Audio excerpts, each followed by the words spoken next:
You're listening to the Truth Frequency Radio Network. No hate, no hype, no fear.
Broadcasting straight to you from a spaceship currently building some pyramid-type structures in what is now Egypt.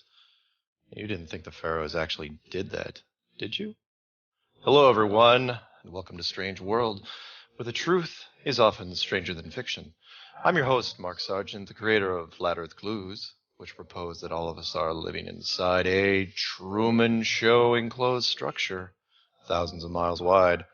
Check it out at enclosedworld.com or just Google Flat Earth Clues. If you can't find it, your internet is probably down because of that megastorm that's heading up towards Vancouver right now, which is home of Orphan Red, and heading down my way towards Seattle. My good friend and personal wingman for the show is Jonathan from Jersey. What's going on, man? What's going on, man? Yeah, you know, trying to get through a show, and I wasn't kidding about the storm. I read that earlier. That it said it was going to hit Vancouver, so I guess that's close to you. Yeah, that's just up the road. In fact, I could get to Vancouver, and if I drove fast, and maybe just a little over an hour. Oh, right on. Yeah, so that's really close. But yeah, it's windy here. You know, things are whipping around, and the power blinked while we were doing our pre-show. So, which meant my router reset. So, if anyone's listening and we run into any problems, please bear with us. I will probably be dropped. In the worst case scenario, I will call in on my cell phone, which has a lousy connection from the island I'm on up here. And Jonathan will pick me up, and maybe we can keep this thing going. Right. It's just like when Kirk gets stuck on a planet. And then, he has to phone in the radio show? Yeah, and then he tries to get the uplink, and I'll take care of the ship. This is would literally be the definition of phoning it in. Yeah, there you go. I actually would be phoning in my own show, which would be ridiculous. So, anyway, so what'd you do this weekend? Anything fun? Well, I tried brushing up on my flat Earth facts, and I started watching videos and everything because I'd asked you for a long time. Like, it's not that I haven't taken interest in this or done any research. It's just that I don't do as much as you. Yeah. And now I'm starting to get asked more and more questions, and still I defer back to you. I say, look, I'm not the expert on this. But it's not that I'm stupid. It's just that I'm lazy, or, I've just been busy with other things here. It's not that I'm stupid. I'm just lazy. That's fantastic. He's not single, ladies. Fat, drunk, and stupid is no way to go through life, son. Animal House reference. Yeah. Priceless. But no, I figured, okay, I should research it out. And so I started going down a list like you told me, like math, Eric, all these videos, Jeranism, and I started going through them all. But then I put Eric's name in, and I guess he has an International Flat Earth Society? Yeah, the International Flat Earth Research Society, also known as IFERS, IFERS. Yeah, so I go there, and there's a ton of information. And I'm going through, and it's like any other forum I've ever been on. I mean, conspiracy forums for the past 20 years. And it's your typical click. You could see who's who's the admin, who posts ad nauseum, who has no life. Yeah. And so I was like, okay, this would be a cool group because these people are like really seriously into it. Mm-hmm. I join with my real name because I always put my real name. I don't do facades on screen names. Yeah. And as I'm putting my avatar up, well, the screen goes white. It says you're banned from this forum. I was like, wow. I was like, this thing's worse than Godlike Productions. I mean, not only did I not know what I posted, but I didn't even post anything yet. I think maybe I just put one post like, hey, I'm new here. I was like, I'm looking for for information. I'm looking to research. So I don't know if it's because it's, me, Jonathan, and I'm affiliated with you. Oh, I'd say that was a pretty safe bet. Yeah, but it's like, what effing, like, and I'm looking at the YouTube video, I was like, what an effing hypocrite. I was like, here's somebody who says he's, the leader of the flat earth, whatever. He started all this, or he's done all this research, and he encourages others to go to that website, IEFRS, whatever it is. Yeah. And I followed the instructions. And just like most things, when, you mix it together, it never tastes like the box says or like mom makes. And so I didn't get that far. Yeah. I got booted. It's ridiculous, but as you know, power corrupts. Sometimes it is good to be king, but other times not so much. And yeah, you're absolutely right. Well, yeah, Jaron Rand did the same thing you did. He got on there and he was trying to be real nice, but the second he didn't say anything bad about me, he got torched. Well, and I'll say this much. I saw that too. Like I went into the one. Because they have it in different categories. It's a good bulletin board setup. Yeah. And the one was like, and then there's your name and Jaronism's name and Patricia's name, and then it's like, it's funny because you read the first thread, I guess the original page, and then you go to the last, and what a difference! And you try to like figure out where crap went wrong in the middle somewhere. Yeah, it's like, holy crap! When did this all go downhill? Yeah. So with Jaronism, it was all like, hey, man, I love your stuff. It's like, great stuff. And he's posting, and I'm reading through it. What I always do is when I go into a forum, I read the first page, get the gist of it, and then I go to the end because, there's too much time that goes on and a lot of it's superfluous crap. Mm-hmm. But then all of a sudden it's like, oh, the guy's a traitor. He's this and that. And I'm like, what the hell happened? And sure enough, back up to like page 8 or 9, there's Eric saying, well, because he went on TFR, he went on your show. All of a sudden, he's a shill. That effing word, shill. It's like I think every time I hear the word shill, I think of that line from The Princess Bride. He's like, I do not think that word means what you think it means. What you think it means. Yeah, it's like they misuse it. Inconceivable. And so, Patricia, the same thing. And it's like, and I'm like, well, I didn't see my name in there, but I'm sure now that I'm airing my aggravation on air, I'll get my own little niche. Yeah. He's run into some real. He's got to be careful, to be honest, because not necessarily from me, because I'm not going to come out and necessarily torch him, but he's got to be careful as far as because at this point people say, oh no, he's going to bring down the movement, he's going to tear down the movement. It's like no, he's not, because there's too many other voices at this point. Forget about just me. There's even when he made his enemies list some months ago, the amount of people that are in this thing now making flat earth videos far exceeds his work, and he's got to be careful for two big reasons. The first one is that he's not supporting anybody. It's one thing if you want to say it's my way or the highway, but you can't make enemies out of everybody, because sooner or later then you're just standing alone. And I know that he hasn't lashed out at Corey Cooper. I'm sorry, was it Corey Cooper? Rory Cooper. Sorry, Rory Cooper from South Africa, otherwise known as My Perspective. But let's face it, the same thing would happen. What happened to you? What happened to Jaron is if Rory goes on Patricia's show, or he goes on my show, or he goes on anybody's show, he's immediately going to be labeled, and that'll be it. But the bigger point here, aside from the fact that he's being really negative, is look. And this is to him if he's listening. It's like, man, you didn't invent flat Earth. No one invented flat Earth. Flat Earth is 500 years old, at least. No, Matt was in the same boat for a while there. Learn from other people. Matt was lashing out, and now what's Matt doing? Is Matt making new videos? What's he up to? If you lash out at everybody, and you're not the originator, again, Eric's videos, literally, you look at the timeline. His videos were only 2 months older than mine. Mm-hmm. Matt was talking about this stuff 3 years ago, I think, even more than that. And, when nobody was talking about it, you want to talk about a guy who was an island, it was that guy. So, just be part of the community. It's a happy group. Everyone supports each other. It's a positive thing.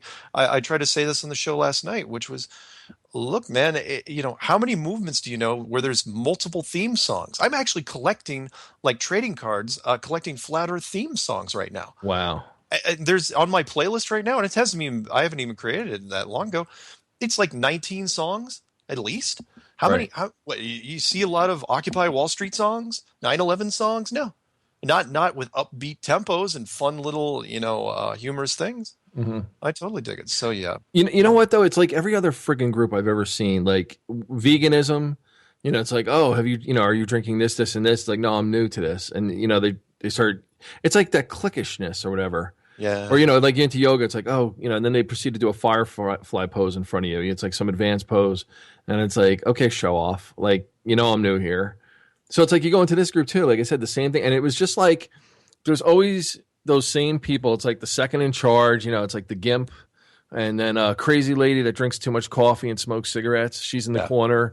Yeah. Heckling on. It's like I just want to like drop a car on Eric and just be like, I'll be like, all right, I'm gonna say some names. I'll be like, Bubba Zanetti. Yeah. Yeah. Johnny the Boy. Uh-huh. Are there more? What's the movie reference?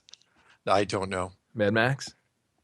Oh, the original 1979? Yeah, remember when he lowered the car on him? Right. Right.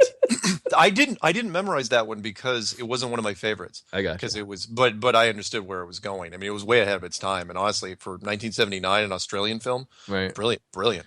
But you know what? I know he's going to hear this, and it's like, Eric, listen, message from me to you: lighten the f up. Guess what? The world is flat, so guess what? It's smaller than before. There's no going into space. So just stop acting like a little kid. And there's a lot of people in this thing. I mean, there's so much material out there. Jesus. So many people. It's like, look, just be part of it. Don't. Yeah, everyone wants to be the top of the heap, and everyone wants opportunities to do different things. Just play it like you were playing it, and everything would be fine. Take down it. I don't want to dwell on this too much, but take down the video. You know the one I'm talking about, where he goes after an ethnic group. It's not part of what's happening here. If you want to do that on your own time. Do that on another channel. Don't. This is supposed to be a positive thing, a message of hope, message of harmony. Don't turn it into. It's again. It reminds me of that Austin Powers thing where. Michael Caine has that great line. He goes, I hate people that judge what other groups and the Dutch, right. where you can't have it both ways. You can't say, by the way, I'm supporting this wonderful, revelation that's going to wake up all of humanity and turn it potentially into the next golden age. Oh yeah, by the way, kill all these people from this specific ethnic group. But you know what too, and that's his prerogative, and I agree with you. If it's just for the flat Earth and people are going to get interested in this, it's not something you want to put out there for everybody. It's not for everybody, right? Whether it's true or not, whether he believes it or not, I don't really care. Listen, I already know all the same material he knows, right? It's not revolutionary. Between David Icke and Tex Mars and Jeff Rentz and all the people before him and before Alex Jones, it was Bill Cooper and everybody in between. So it's not like it's like really heady, important stuff, all right? Even the clip he put up was like a 4-hour, the greatest story never told. I saw it, big deal. I watched it and fast forward, and I got it. I mean, and then what? Yeah. How does that pertain to the flat Earth? Anybody who's going to come? Again, it's like you're right. It's irrelevant. Yeah. You want to do it? Do it on your personal page. This is what I believe in, but this is a different topic. It's so much smaller than the whole flat Earth enclosed world thing. Every other conspiracy fits inside it. So that's why I try to focus. I go, look, every other conspiracy, I don't care what it is, becomes second tier and third tier.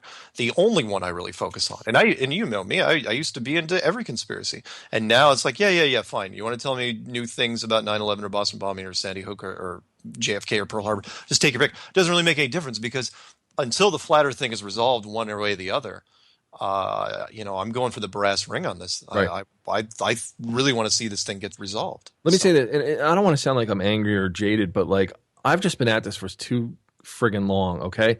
Yeah. I'm the type of guy that if somebody posts, I'll use GLP as a good example because I check there from time to time. Sure. Somebody will post a story and they'll say, and some other person who's there 24/7 will be like, "Oh, that's old news." Really? Because you don't have a life and you spend all your time in here clicking refresh, it's old news? Like, I've been busy all week. I've been away on vacation or I'm working for a living. And I only got in here on Friday, 5 days later. So it's not old news to me. You see what I'm saying?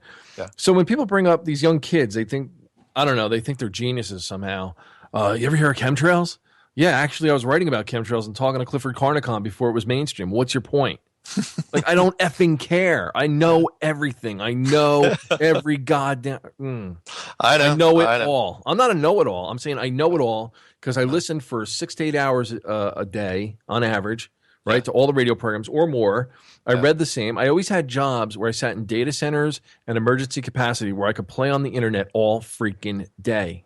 Yeah. So I had all the time. I read all the David Icke books. I read Behold the Pale. I mean, you name it, I read it. Okay, I'm familiar with all of it, but I just don't give a crap because at this point, we are so far gone. It's 2015. The economy is screwed. I'm telling you, Mark, like this information, this flat earth conundrum, whatever you want to call it, is pivotal and important for so many things. The wasted budget from NASA to the military industrial complex to everything else. I mean, people just have to wake the F up and get inspired about something. If it's not the flat earth, then it's something else. But right now, I'm putting my money on flat earth. Yeah, there you go. I'm sorry. Well, well put. And I'm putting everything I got on it too because I think it's the winning ticket in this case. Until somebody has something better, something bigger. Let me add one caveat. Because I reached out to our friend, Lord Stephen Christ. I have to say that with a chuckle because I know how you feel, but I got to be honest with you. I really sincerely meant it, and I said it on one of his videos today. Yeah, I invited him onto my own program because, in fairness, in what I preach, like I always say, perception's truth. Truth radio. Like everybody has a different perception.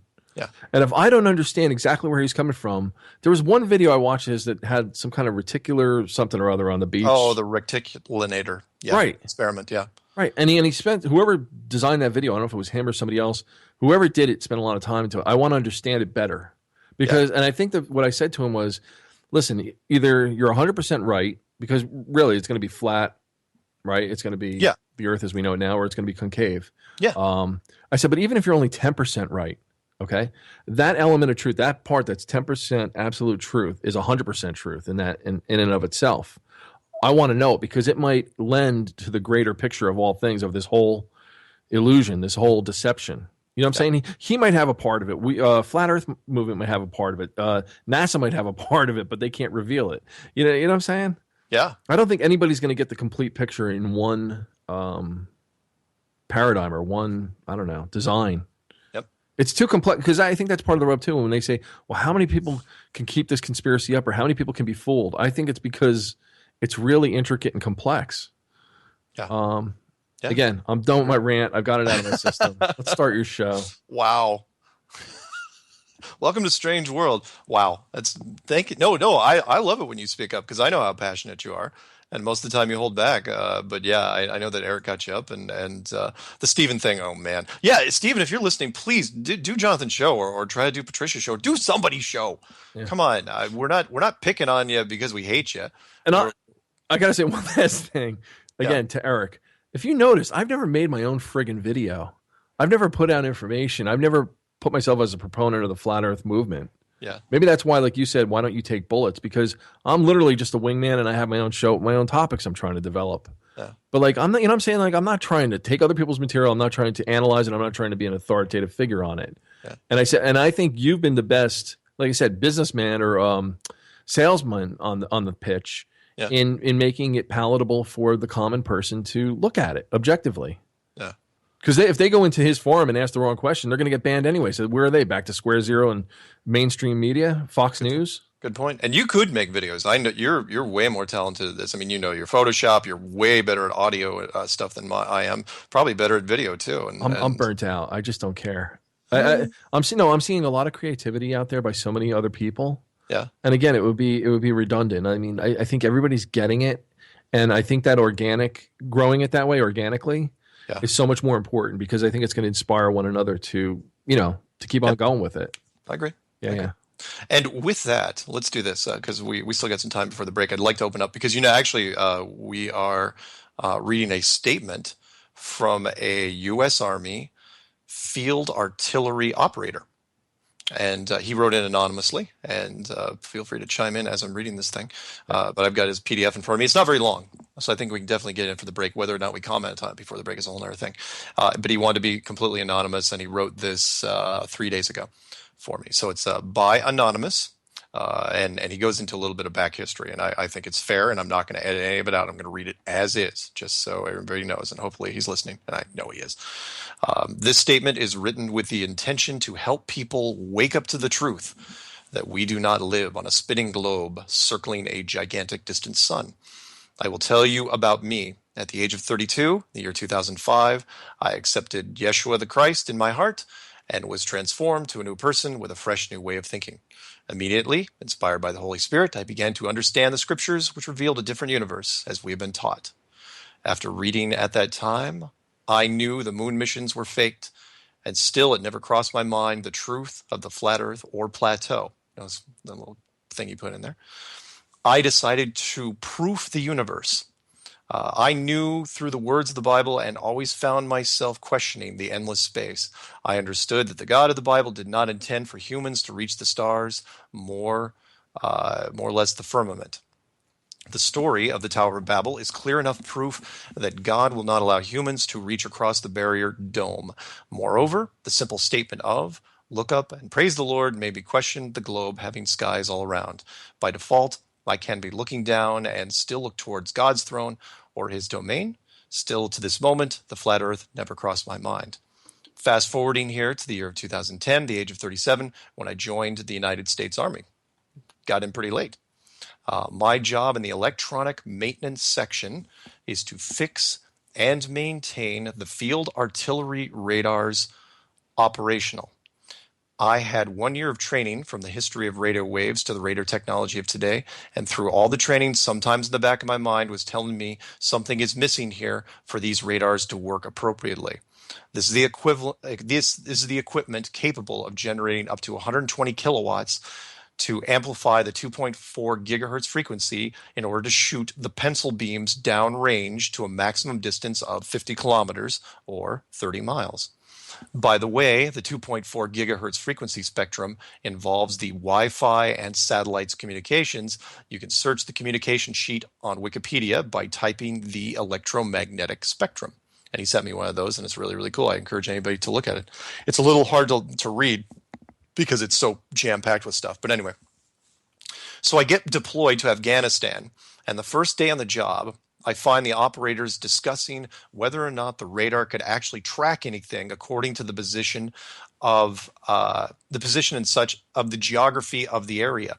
In the middle of their conversation, I suddenly came to this absurd idea and spoke, well, I think the beams should follow the Earth's curvature in order to work at such distances, right?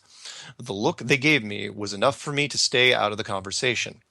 Then, after thinking of the statement, I asked myself, how in the world are we actually tracking anything if the beams shoot straight, then eventually they would shoot out into space, and still no idea of the flat Earth. It wasn't until this year, 2015, that my wife started showing me the images, thank you, by the way, to Mr. Anonymous's wife, from what I think are from Rob Skiba's website. I ignored her. What, not my website? What, I'm not good enough? That's fine. That's totally fine. I ignored her for a while because I was too busy with work and the present. Also, I kind of been upset with humanity because they just won't believe there's a God or an intelligent creator. One day around the beginning of summer, while sitting in the motor pool at the radar, I decided to hear one of Rob's radio broadcasts. Wow, my brain just clicked literally. I felt it going down my spine and boom, another layer dropped from the scales on my eyes. Oh, neat. The fact that Rob used the Bible and the Book of Enoch, which I began reading years back, but stopped because it did not match our reality of the globe. Since then, I can't stop the research, and wow, now I can look up and say, yes, my God. Back to the radar. So the pencil beams start in comparison with the point of a pencil, and it widens to a cylindrical shape, which we already knew because Jaron ran into that accidentally when he was shooting that beam across the water. Anyways, the rockets or any projectile needs to break the plane that these beams create at the lowest level of the mountain peaks, which brings us to the curvature equation and the discrepancy of elevation. The beams have to travel on a flat trajectory track. Anything at 30 miles out and the curvature is a 600-foot drop, there can be no accuracy. Like the other military men have stated on Mark Sargent's radio broadcasts, no curvature is ever taken into consideration with any weapon. I would like to include images here, but you can search them online at Wikipedia. There is information on this radar. It is the AN-TP RPQ-37 radar system and the spectrum frequency chart. Signed Anonymous. So thank you. Thank you very much. And we've got a couple minutes before break to discuss it. But so he's a field artillery operator, on the radar side, on the technical side, and he's saying straight up, they also have to use, they just don't shoot howitzers into space. They beam them out, just like Sean McCrae's systems always beam them out. Paint the target if all possible, and painting the target is a lot cheaper than it used to be, and a lot more powerful, a lot more efficient. And he's saying you can't do it. Not if it's the curve. You can't do it. It won't work. So there you have it. Trying to paint the targets with a pencil beam radar at 30 miles should not be able to do it. On certain targets. Yeah, it's a lot easier on the water because we always know the water's flat.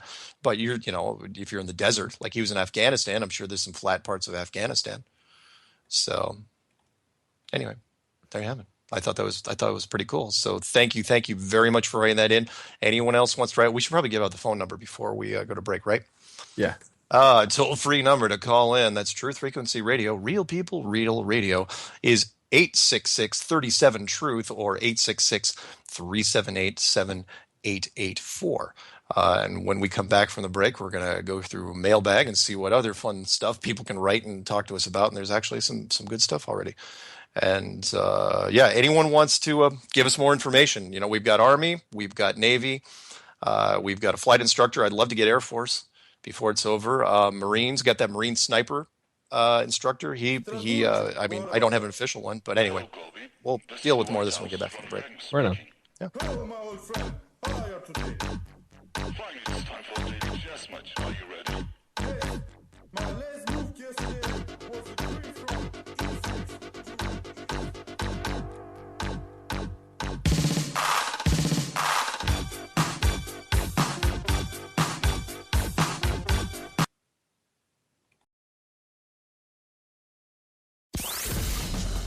Strange World with Mark Sargent. Saturdays on Truth Frequency Radio.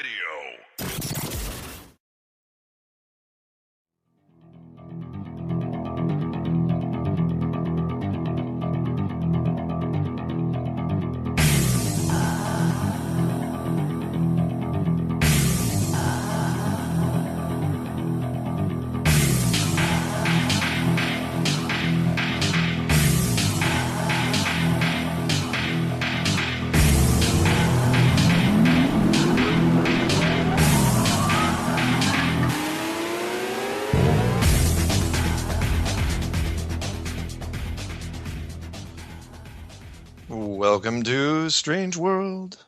I'm your host, Mark, with my co-host, Jonathan from Jersey. And we're trying to talk about flat earth friendship. And so far, it hasn't been going real well. Friendship? Did you say friendship?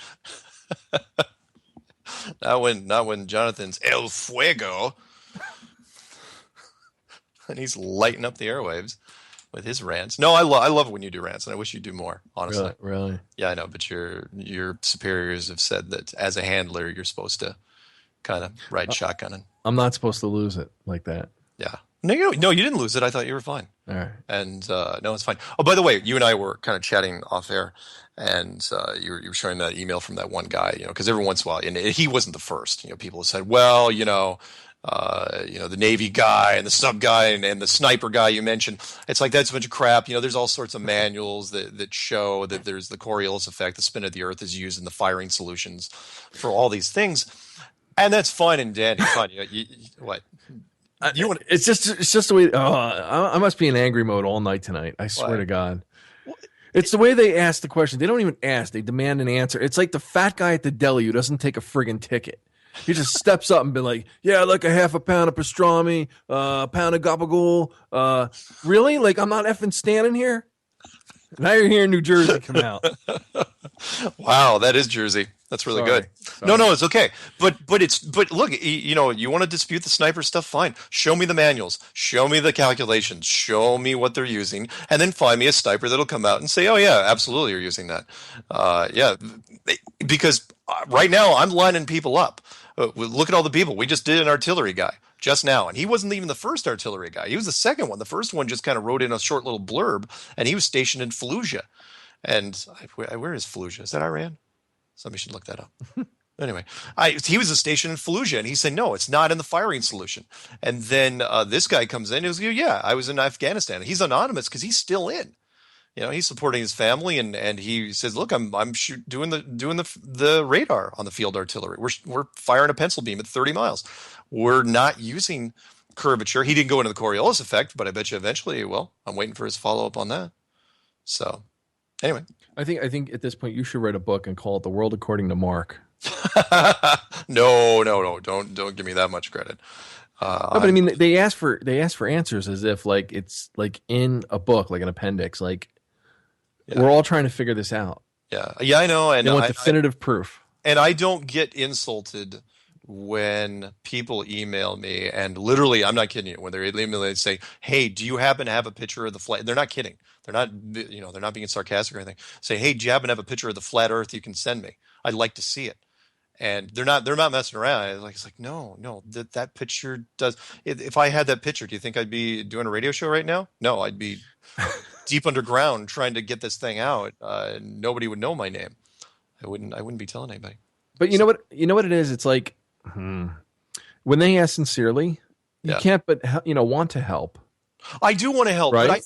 but I know that it's in their head. That's the great thing about this movement is there's so much information now that if people ask me about different topics, no, I don't get back to every email, but a lot of it's deliberate because of the email. I can see where they're going. It's like they just haven't gotten that far yet. Right. So if they want to talk about the sun and the moon and meteors and the aurora borealis and tectonics and anything they want, and because they'll always open the letter with, I just started looking at this, and it's like, fine, well, you're going to take another 3 or 4 days. And generally they'll either write back or they'll figure it out themselves. No, part of it's helping people help themselves. Help me help you. Help me help you. You know what it reminds me of real quick? What? When I was in France, I needed an iron. I had to iron a shirt for a business meeting. Yeah. And so the note comes with the iron and it says, Monsieur Macedo, here's the iron you demanded. Yeah. But the word demander, it means to ask in French. It doesn't mean demand like we mean it here, like I demand an answer. So I went downstairs and I'm like, I didn't demand anything. I was just asking politely for an iron. Nice. Nice. Anyway. Well, let's get through this while we're waiting for calls to come in. Let's go through a couple things from the mailbag because I always have interesting people. I saved the emails for the show that I think are great little tidbits of information. Most of them are pretty short. By the way, if you do want to call in, number is 866-37-TRUTH, or if you just don't want to stare at the letters and figure it out, it's 866-378-7884.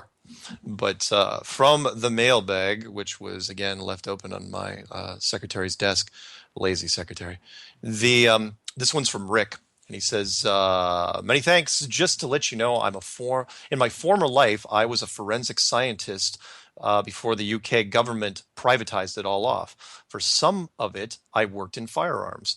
During velocity testing, we would have to account for the gravity constant. Whenever this was spoken about between the more experienced reporting officers, it was always approached with a nervous giggle of bemusement because they knew the pull of gravity, if it exists, varied all over the globe plane, which cannot be suitably explained or even accepted by science. Anyway, I think the Flat Earth community are all aware of Operation Paperclip, but you need to go further back and get the juice on Jack Parsons. Something is smelly. Cheers, Rick from England." So thank you very much, Rick. Very cool. Yeah. So gravity, shooting. Great. Wonderful. And by the way, I think you have a call. Well, bring him in, man. All right. Caller, you're on the air. Hey, how's it going, guys? Wait, I know this voice. Yeah, who is this? Wait a minute. It's your favorite Navy missile instructor. Hey, it's Sean McCrary. What's up? Soon to be headed for Section 8. Hey. He keeps going the way he's going. So How y'all doing? Good. Wait, Pretty what are you good, man. staying up late for? What's going on? Well, it's Veterans Day tomorrow, and I have tomorrow off, so... Nice. Oh, right on. Good for you. Anybody hooking you up? Free Yeah. meals, free gas, free car wash, free. There's a few places around. So you're not gonna drive around I'm town thinking and just hitting people up. I might go to Olive Garden. They're having a free meal. Bro, you make it to New Jersey, I'll take you out for real Italian. There you go. I'll take you around. Nice. So did you have any? Were you calling on the comments? The field artillery operator. I was actually calling in on the some of the naysayers. I was kind of here to back up what you said. All these supposed manuals that people are saying exist that, you know, incorporate the Coriolis effect. Please show me them, because I've dealt with, you know, hundreds and hundreds of manuals. So I don't know what they're talking about. Right on. So that makes perfect sense. I figured if there were, you would have mentioned something along those lines anyway. And for what you were talking about, you were saying that every once in a while it might be just glossed over, but it's never actually used in practice. Exactly. Can I say something to that? Yeah. My dad knew a guy who was friends with a guy who said that he had manuals, but his cousin had them. So, which is why, by the way, I did that Ferris Bueller intro where the girl in the classroom was describing where Ferris was. You know, my best friend's former roommate's little brother saw Ferris pass out at 31 Flavors last night. You know, it's the epitome of all grapevines, and I love it. Yeah, whatever. Or that guy that said that he called me from Oregon and I told him on the phone that I was working for the NSA. And that was how, you know, it's like, really? That's credible? That's how you're going to play with it? Because I just tell somebody that.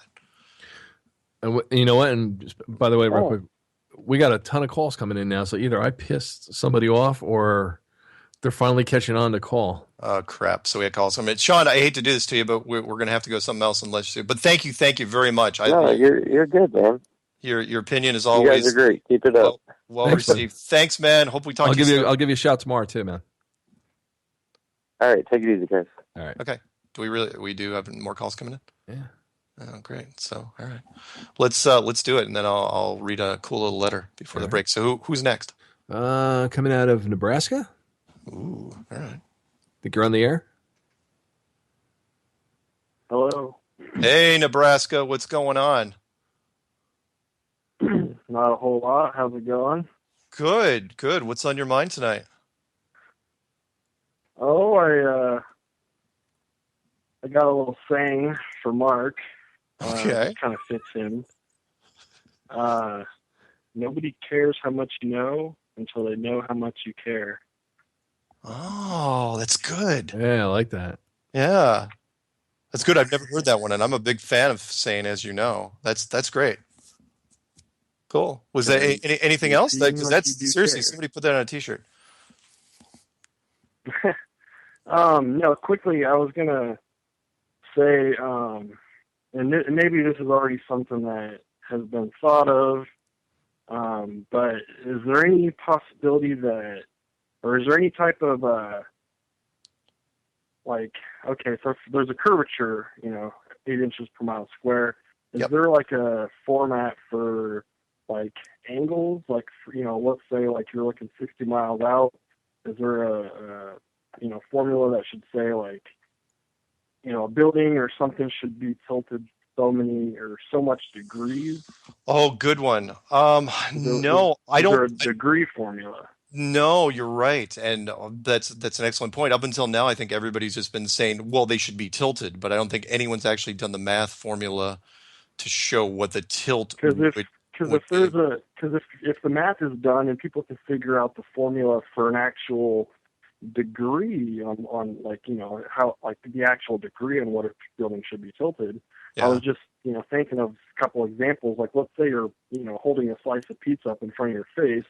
Yeah. It's going to look flat, kind of like Gumby standing sideways.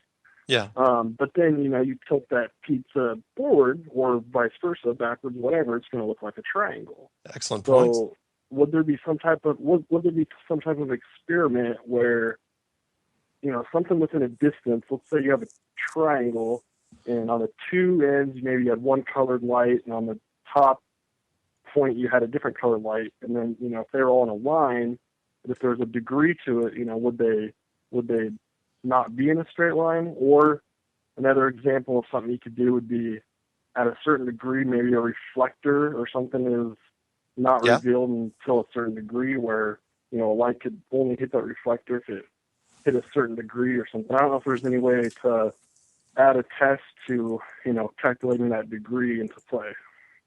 Yeah. Excellent point. And, but yeah, anyone listening out there, whoever's working on stuff, you're right, because everybody's been estimating until this point. Even Rory Cooper, he just tilts the things backwards. But I don't think he even, measured it by degrees. So, well, whatever it is, I mean, you'd have to start 90 degrees would be your parallel to the horizon. Yep. And then you'd have to multiply it exponentially by the same curve rate. It would have to increase square by the mile.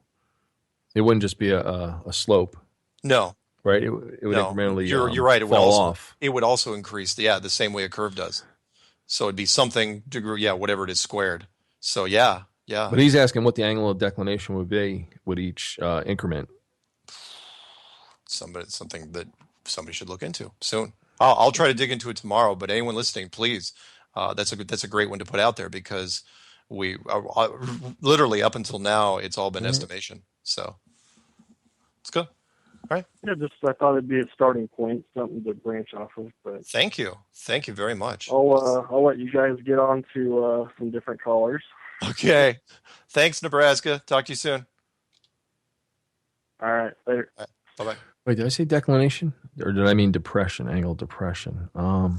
Dude, you're not going to figure this out now, are you? No, I'm going to do it. He's got me thinking now. I'm going to look at this later on. Well, tell you what. Do we have another caller? Can I read a letter? Let me see. Are they dropped off? Okay, perfect. Okay. I want to read a letter real quick, because I actually should have read this last week. Because remember a while ago when my good friend Miss Steer, otherwise known as Patricia Steer, she was having problems, and so I went on air. That was actually when we were waiting for you to wake up from a food coma. And I asked people to send her some, cheer her up and send her some nice emails. And there was one that was forwarded to me, and I just wanted to read it real quick, because again, this is the power of the movement, and it's a really positive thing. How many movements do you know where if somebody's getting upset with the movement, you can just say, hey, by the way, cheer this person, they need a little feel good, a little pat on the back, and all of a sudden, boom, letter. And that's what happens. So I want to read this one real quick. So real quick, this is from a woman named Jen, and she wrote to Patricia. She said, I have just started listening to this week's Strange World, and Mark mentioned you were having a hard time.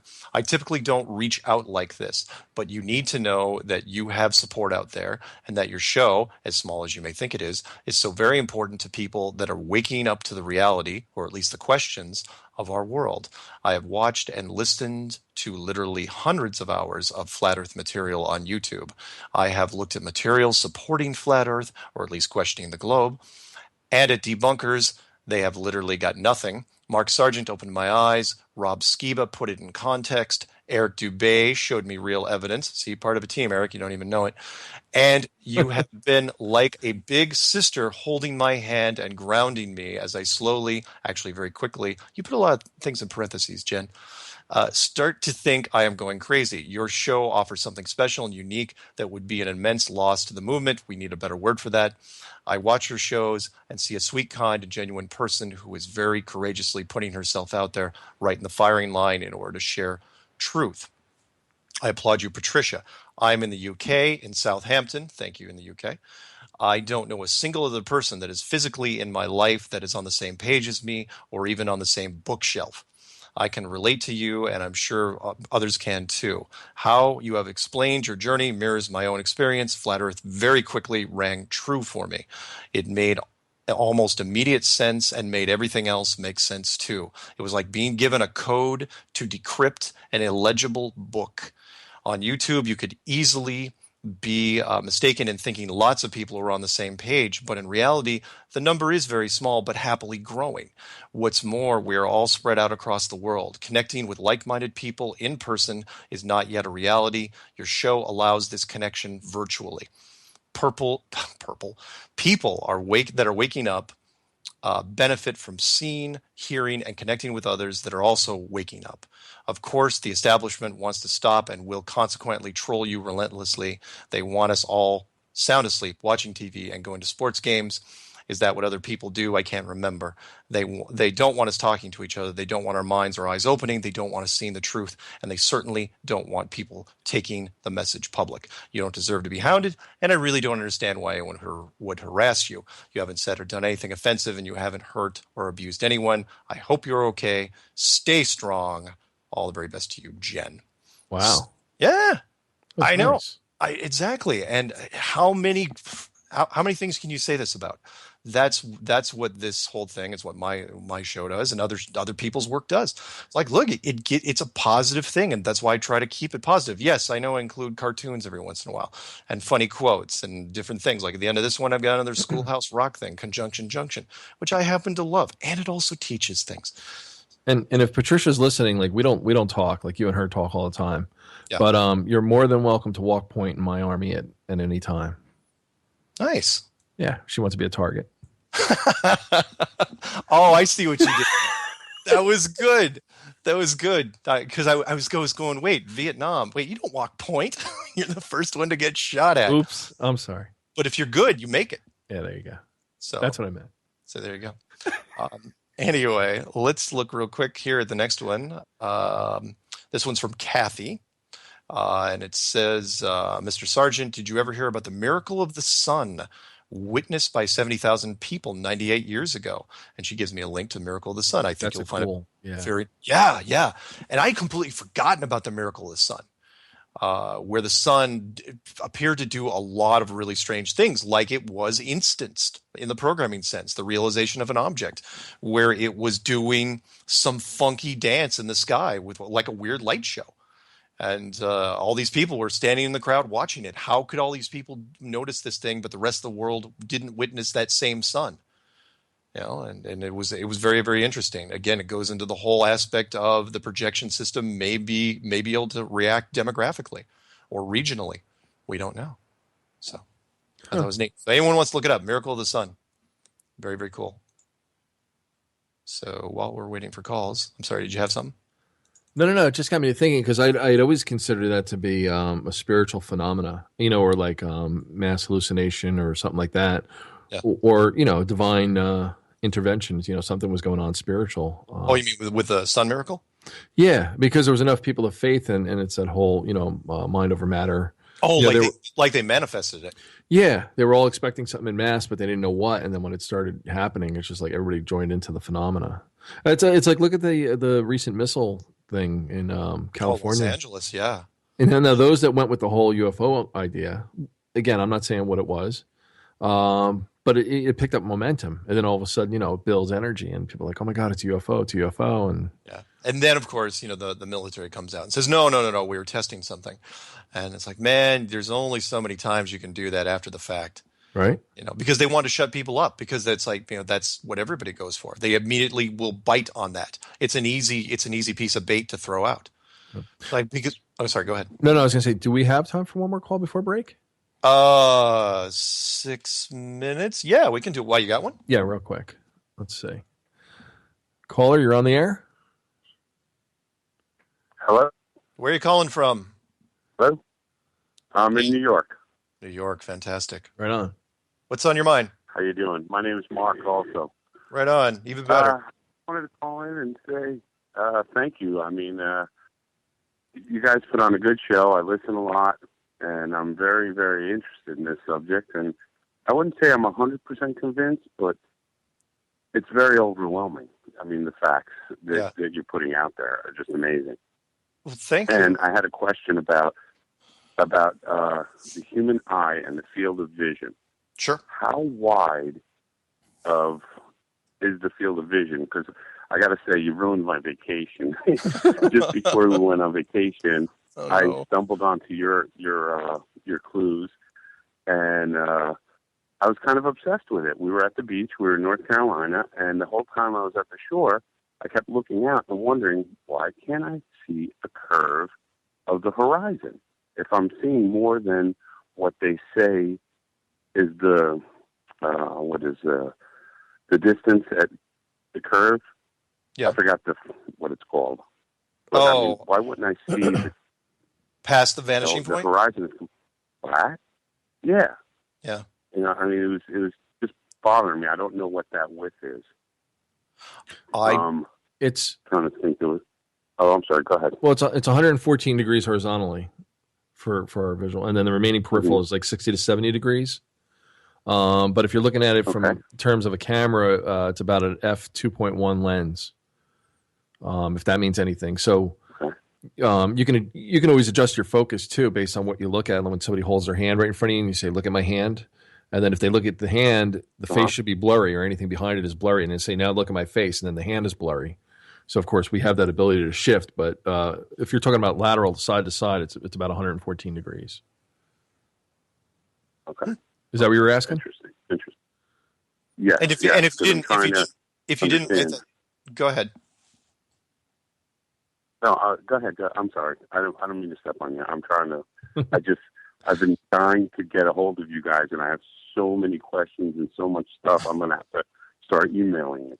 I like when we step on each other. It's like the old CB radio days of the 70s. So it's cool. There you go. I should start saying over Roger and stuff. Yes, and I'll tell you, I'm a 48-year-old Hispanic male. I was in law enforcement. I currently work for an insurance company as an auto investigator, estimator. Family's all law enforcement.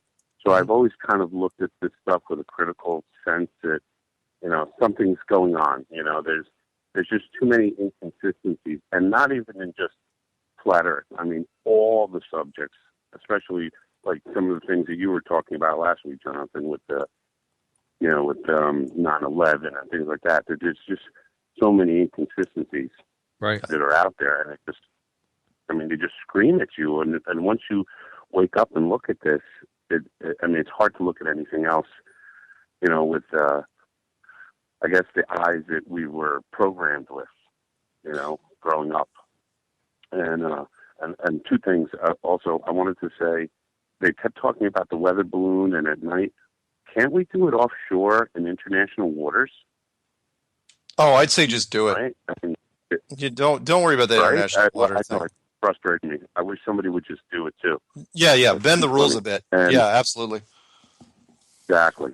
Also, I've noticed. I went on to. I always constantly Google things and just try and see what's out there, what they're saying. And one of the university websites gives the wrong information. They describe a slope, not a curvature of the Earth. They tell you that, 8 inches every mile. And I don't understand why these people are out there. This is a university, and they're giving the wrong information. Is it intentional? Unless somebody's proofreading it. Yeah, I know what you're saying. They teach common. I find it amazing. And then even on the Weather Channel, I saw something yesterday that 3 scientists walked into a bar thing, and they said that, when you see the sun go set, you're not actually seeing it, that it's already around the curvature of the Earth, and the light is curved. Well, where did it come up with this stuff? Yeah, agreed. Hey, I'm just fascinated. Did you have one more point? We got 1 minute till the break. What was the other thing you want to talk about? One more real quick thing.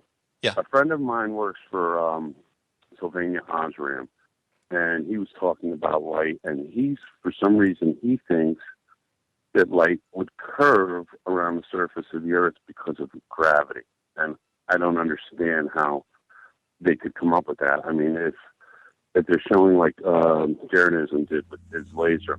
Oh, yeah. If curve. Yeah, good point, man. Thanks very much for calling in from New York. We'll be back just a bit. Oh, absolutely. Thank you for talking to me, and I'll email you again. Yep.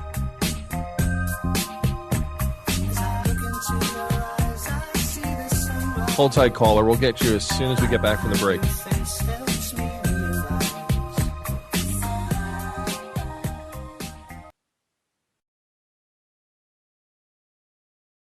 This is Truth Frequency Radio. The wicked ones obviously under heavy Masonic influence.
welcome back to Strange World. I'm your host, Mark Sargent, and with me is Jonathan from Jersey, and we're doing segment 3 What's up?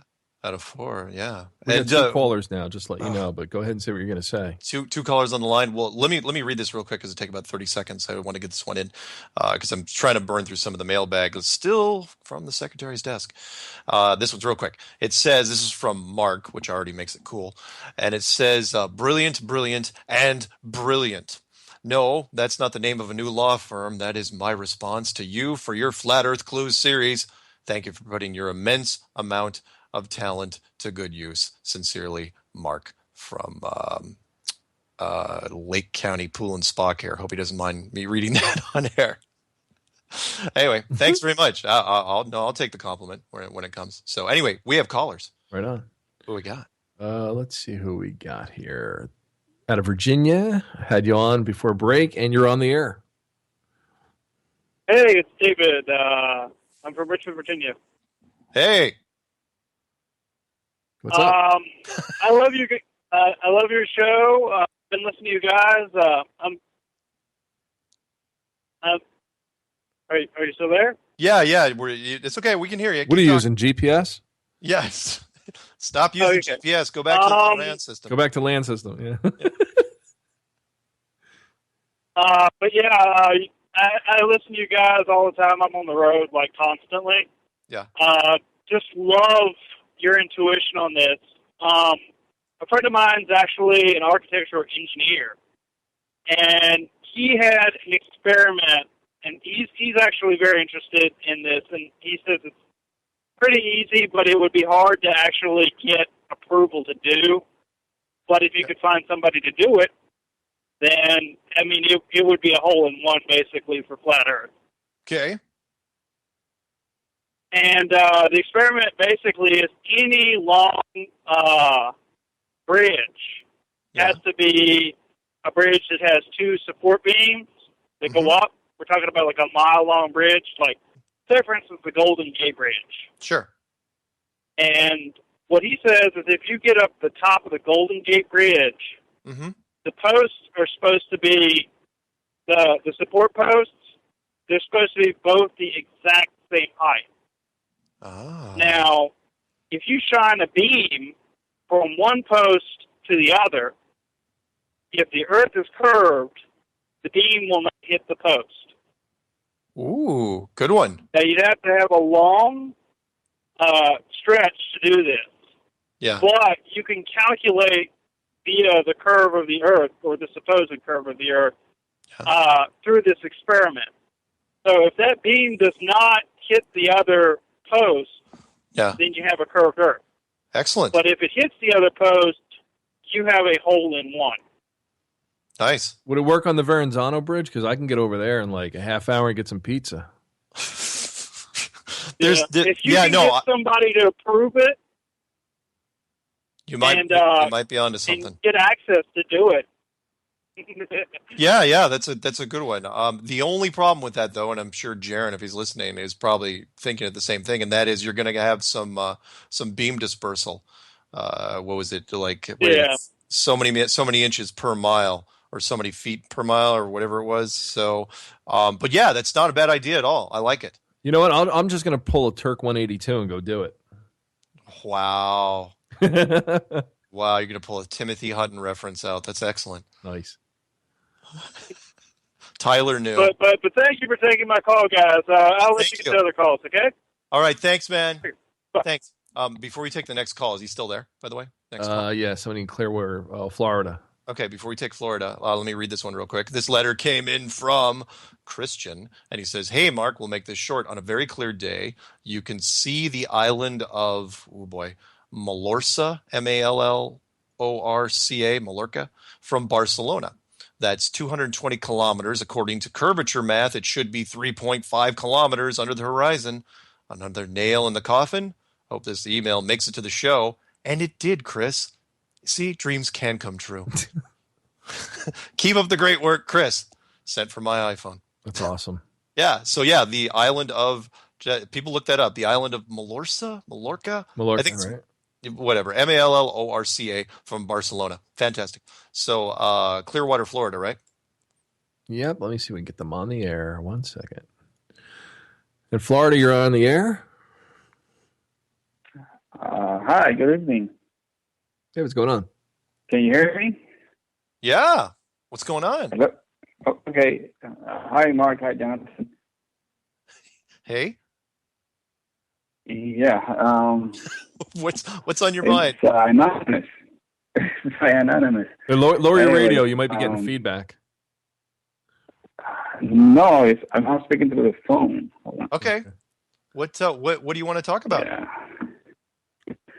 It's by anonymous, anyways.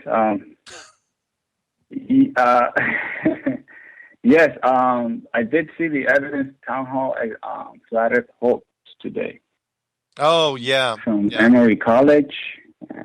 Yep, Emory College. Yep. And Mark was talking about it. I went in and saw that today. It was. It is. You're hilarious, right. I guess. Yeah, it is up, and I did watch it, and I probably should have mentioned it last week. It's okay, but it's not really pushing the flat Earth one way or the other.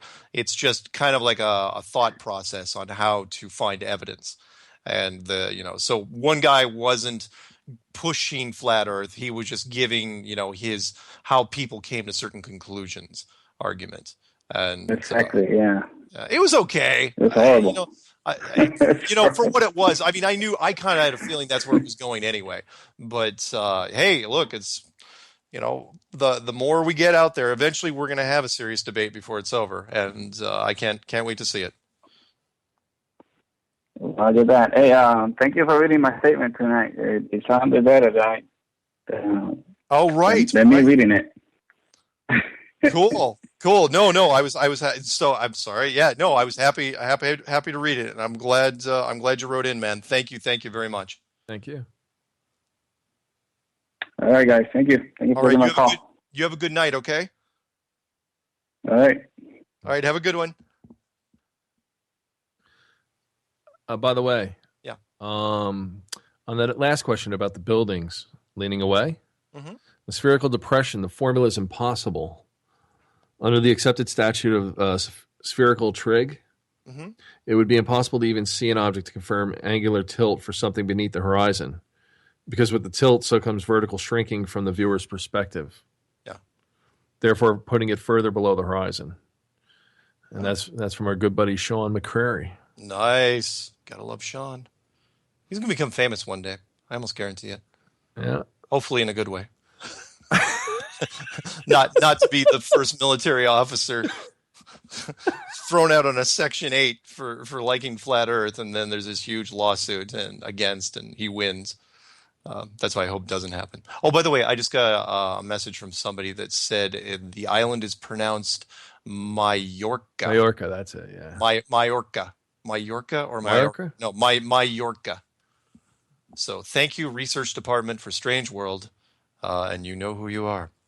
So, do we have another call, or do we have another mail for me? No, we're clear for a bit. Perfect. This one's a little bit longer. By the way, if you guys want to call in and talk to Mark and Jonathan live, please call 1-866-37-TRUTH or 866-378-7884. Operators are standing by, and by that I mean Jonathan, unless he's trying to choke down some Chinese food. I'm not eating anything right now. I'm good. No, you're not. It's good. It's good. Well, it's late where you are. It's past midnight, or it's 1 in the morning where you are. Yeah, it's 1:10 too. Okay, so this email is from who's it from? From Anthony. Anthony writes, Mark, there is no mention in the media about refueling the ISS. To keep the ISS oriented, so the solar panels pointed to the sun, requires rocket fuel. In normal use, with the movements inside and outside forces, the ISS is going to start to tumble. It cannot be avoided. There must be small rocket motors constantly firing to keep the ISS oriented correctly. They must be controlled by the 3-axis gyroscopes. There must be 2 on the space shuttle, like a naval ship. How long does a gyroscope last in service without maintenance? How much fuel would be needed to balance the ISS for a month, for a year? How much fuel could a cargo capsule carry to fuel the ISS.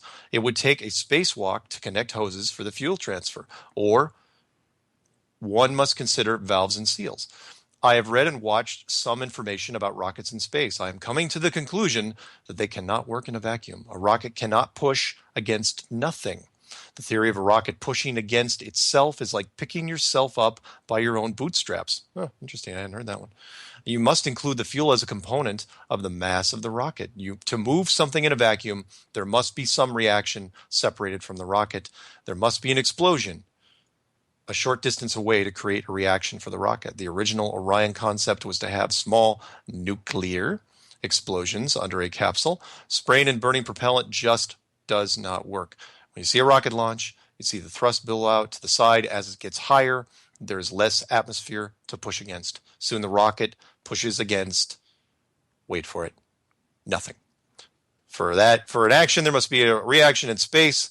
There is no possibility of a reaction in space. No one can hear you scream. I added that. He didn't. Evidence must always trump belief. The evidence is pointing to a flat Earth. It looks like we are lab rats in some kind of experiment for some higher entity. Anthony from Northern Idaho. If read on air, just use the first name. Oh, okay. Probably should have put that at the beginning. Anthony, thank you. Wait until the end of the email. By the way, don't read my name. Dork. But thank you, Anthony. All right. And you have another call. Oh, great. Now you know that we're not scripting any of this stuff. No. Who's this call from? This is from Texas. It says anonymous. Could be the hacker. Good afternoon, Mark and Jonathan. How are you?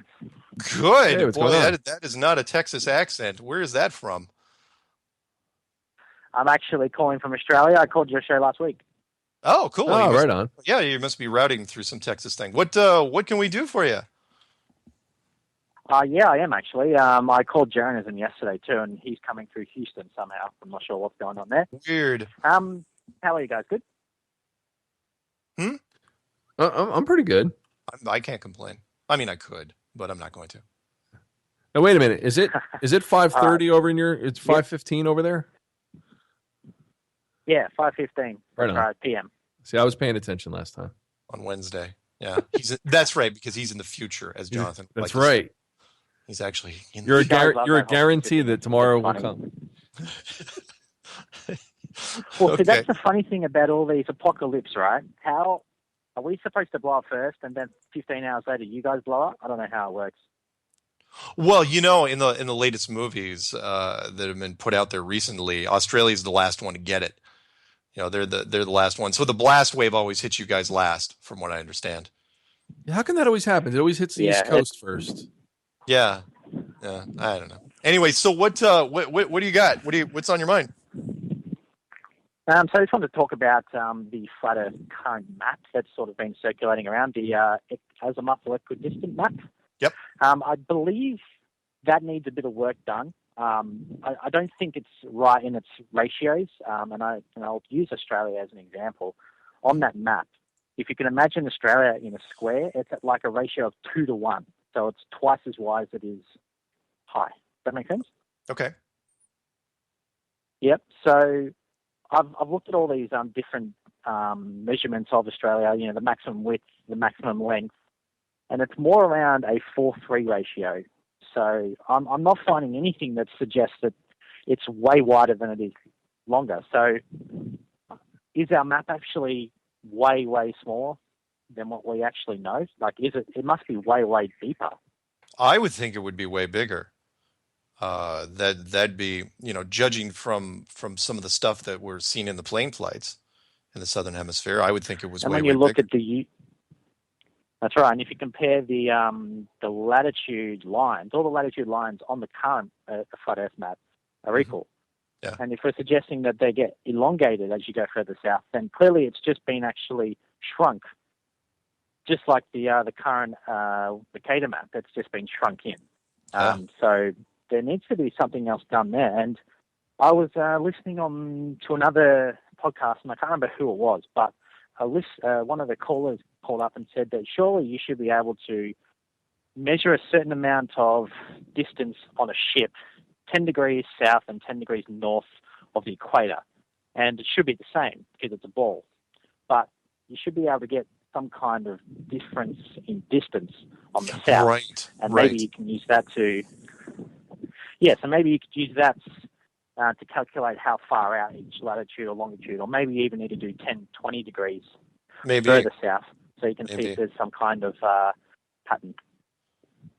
Yeah, it's possible, although somebody wrote me after the show last week and said that Neil deGrasse Tyson may have covered his own, but when he talked about the Earth being sort of pear-shaped, because then below the equator, you know, in the outer ring in the flat map, you would see a slight exaggeration in distance. So yeah, it's but yeah, it's a good one. So he refers the pear to being upside down pear. So the north is the bottom of the pear. Is that what he's referring to? No. That would make sense if it's elongated. No, I think he's saying the south is the bottom part of the pear, if I'm not mistaken. I'll have to rewatch it again now, even though I've watched it a bunch of times and that didn't even occur to me. But I think he said south. Yeah. But I could be wrong. So. I think there's a bit of BS in Neil deGrasse's idea of the pear. I mean, if he's talking about it like you're suggesting, then the pear elongates at the top. So it just doesn't make sense anyway. Yeah, agreed. But actually, just I wanted to point out, and this will be my last comment, and I'll leave you guys to it. Okay. Is you guys were just talking about one of your emails about the space and how can you thrust against nothing when you're in a vacuum. You know, the whole idea of talking about space here, I agree with everything, but if we are in a dome structure, at what point do we become weightless? Is there constantly an atmosphere within the dome, or does it become a form of space where there is a vacuum, or is it just simply the vacancy of nothing? It's just nothing, no particles. How does it work? Good point. I would think, as you go higher, something has to not be there. Yeah, excellent point. I would think at the atmosphere would take up the bulk of it, of course. But yeah, there could be a pocket up there that there's really nothing in as far as particles go. Possibly. I'm not against it. That's right. Yeah. So anyway, that was just all my points I wanted to make. I'll probably call again next week or something else. Thanks, okay. guys. I'll talk to you soon. Right on. All right. Thanks, man. Talk to you soon. Yeah, see ya. Okay. And by the way, I was tracing that call as he was talking. Oh, we can't task a drone strike that far, man. No. But it takes like 48 hours for something international like that. No, but it was actually going through the 6th floor of the Texas School Book Depository. Believe it or not. This is why I love you. You got the best references. Because then I don't see them coming. You know, I think you're going to use a cliche, and you never do. I use the cliches. We got another call. Well, wait. Before you bring him on, did he just show up? Yeah, we'll wait. Okay, let's wait because I have one more. Because I want to tie it to this email to that guy because that guy was that was Australia, right? Yeah. This guy wrote from New Zealand. And he says, "Hey, Mark, just watched your presentation. Actually, I watched it 5 times and then showed it to my partner and has opened up a truckload of questions, but also gone one step closer to making the jigsaw puzzle a little clearer. We are both university grads working in IT, clear-minded, but also open-minded, and both seeking the truth. I have long held the belief that the world we live in is more like the Matrix than we realize, and that the world has been pulled over our eyes. Ever since I looked into the death of Princess Diana and discovered a massive conspiracy and just the depths of it reached, and since 2002, I have spent nearly every day collating information on all areas, the government, NASA, the royals, religion, education, health, and seeing a recurring picture forming of cover-ups, world domination, etc. But your videos and the Flat Earth clues has made me think twice about everything again, which I already knew we would. What I am interested in is knowing more and finding out what you have discovered, as I suspect that the information you have given is just the tip of the iceberg. We're through the looking glass here, people. I just added that. Have you a list of resources I can start looking into? Is there a decent site I can join that will put me in touch with people like yourself? As much as I believe a lot of truthers out there also exist, a lot of the aluminum foil brigade who do the movement a lot of damage and loss of credibility. Please, as there's too much infighting and it has to stop if we are to win the fight and put things right. So yeah, there's a couple of different places you could go to. I recommend for other resources. One is a playlist I created on my channel called the Flat Earth Shortlist. It's about 23, 24 videos long. It's Sanity is Sanity has made a website. I can't remember the name of it right off the top of my head, where you can go and look at other people's evidence. I don't know how far along he is with it because I've been really busy. Rob Skiba's website called testingtheglobe.com. Check that out. Or again, honestly, just go into YouTube, type in flat earth and set the filter to this year. You will just get a tidal wave of information that's out there. A lot of it's very, very good. And, just keep the fight going. So thank you, Paul from New Zealand. Excellent. Do we have a call, and where are they calling from? I think they're calling from Canada, but who knows where they're routing from. Oh, Canada. I think they're on that's you're reading. Beautiful. Calling from Toronto, guys. Toronto. Hey, what's going on? What's going on? Listen, I won't keep you. You guys, I love your show. I needed a new drug, and I found it in Truth Frequency, so keep up the good work. I'm hooked for life. Couple things real quick. Living in Toronto, I can see Hamilton. I'm in the Golden Horseshoe. That's like 32 nautical miles, 37 miles across. I can see it clear as a bell. Another thing, can someone explain correction lines all those years in Alberta running roads north and south, and every now and then you'd make a quick jog to one way for a couple hundred yards, and then you'd head off to the right in another direction. Mm-hmm. The correction lines, what the hell are these for? As well, it's to align the roads so they don't collide when they reach the equator. I always bought that. Wow. Yeah, but so could you explain, like, geographically, or why do they have these things called correction lines on roads that run north and south in the middle of nowhere for no reason? No, in fact, that's the first time I even heard that term. I'm going to have to look it up and talk to my survey friend who shot highway. Sorry, I don't know the answer to that, but I never even questioned it until, when I'm driving out there and I come across it, like, yeah, you turn left at the correction line, without ever thinking of anything other than it's just a line to correct the. Anyway, it'll come up again, I'm sure. Another thing, real quick. Greg Carlson, he had someone on a few weeks ago that was talking about. He has a theory that NASA's running another scam, that the whole Mars lunar orbit, those toys are rolling around on a barren island in northern Canada.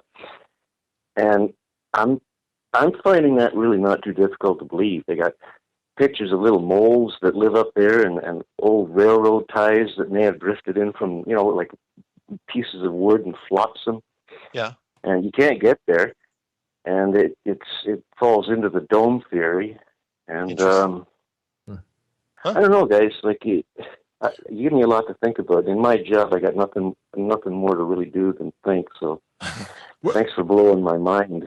Where did you say you were situated? You could see across a bay at about 30? No, I'm in Toronto, and I walk my dog. I live at the beach in Toronto, and I walk my dog. And over the year, I've just actually come home over the years, and I'm looking across the lake.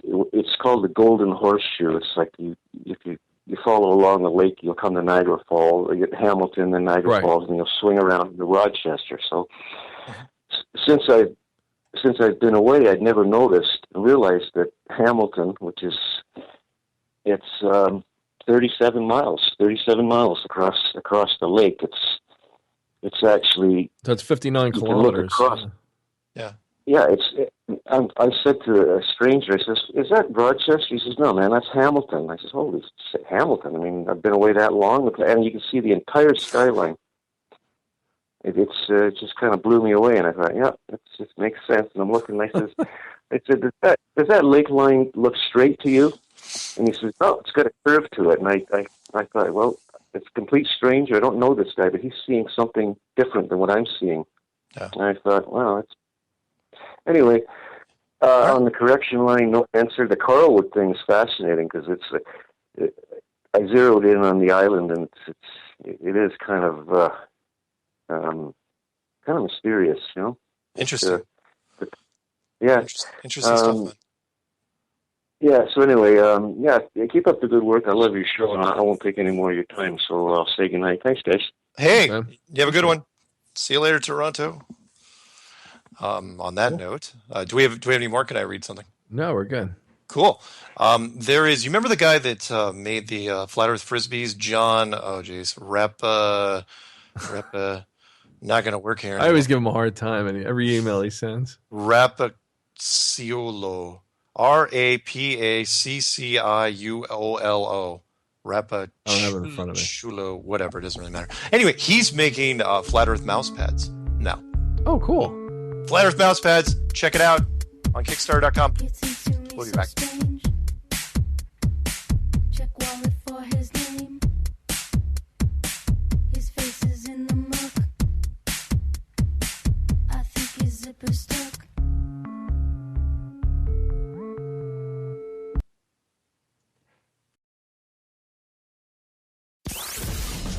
Enemy Within Radio with Tom Barnes. Saturday on Truth Frequency Radio.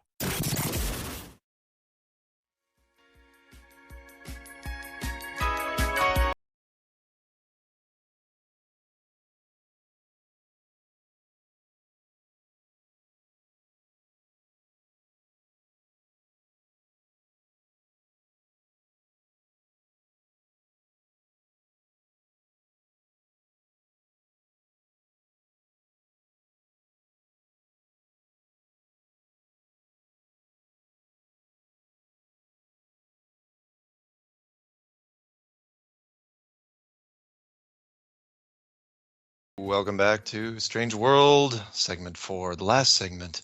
And that was Joe Jackson, Stepping Out. I love that song. I know, I love it too. I know it's kind of light and fluffy, but it's a great track. I just really dug it.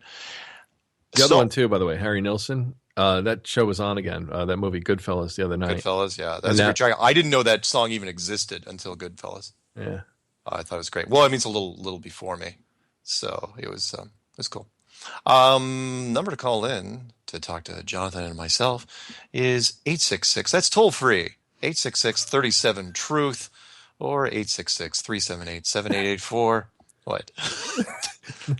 Nobody calls to talk to me. It's always, hey, Mark. And then this weird pause. That's not true.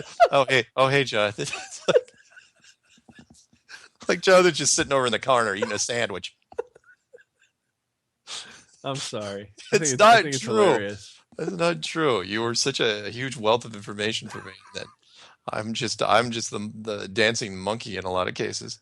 So, or as I like to call myself, a dancing Shrek.